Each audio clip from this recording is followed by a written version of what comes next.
The Prophet's marriages to Salama and Zainab bint Jahsh. This year, the Prophet married Salama. Salama was the wife of Zainab, who passed away.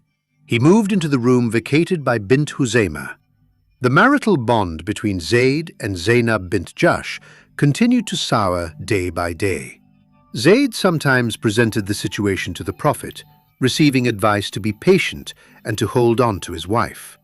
But one day came. "I divorced Zainab," he said. Some time passed.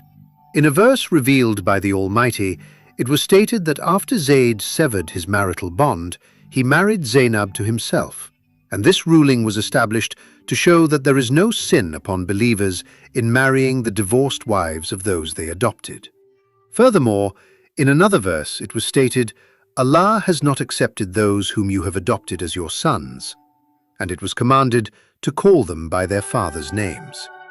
Zayd, who had been known as Zayd ibn Muhammad for years, would now be known as Zayd ibn Haritha. The Beni Mustalik incident and the slander. News arrived of an impending raid on Medina by the Beni Mustalik tribe. The Prophet immediately went there.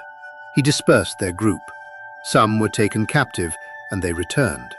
On the way, it was not noticed that Aisha had left for a need, and the army moved on.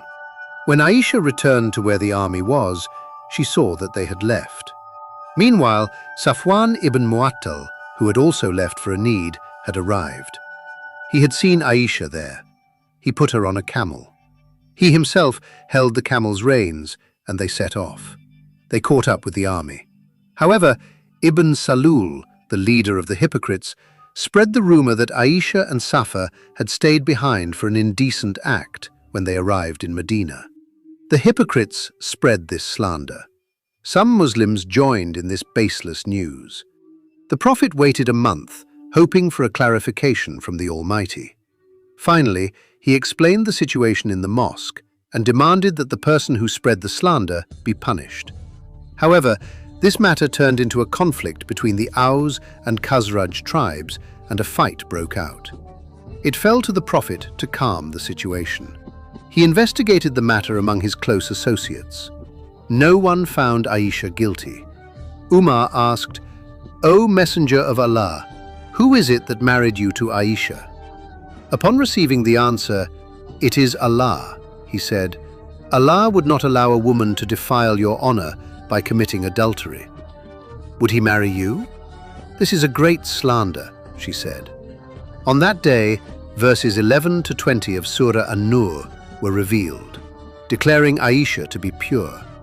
The marriage of the Prophet to Juwayriyah, who was among the captives of the Banu Mustalik tribe, led to the release of all the captives from that tribe. Also in that year, when Abu al-As came to Medina and accepted Islam, the Prophet gave his daughter Zainab to him.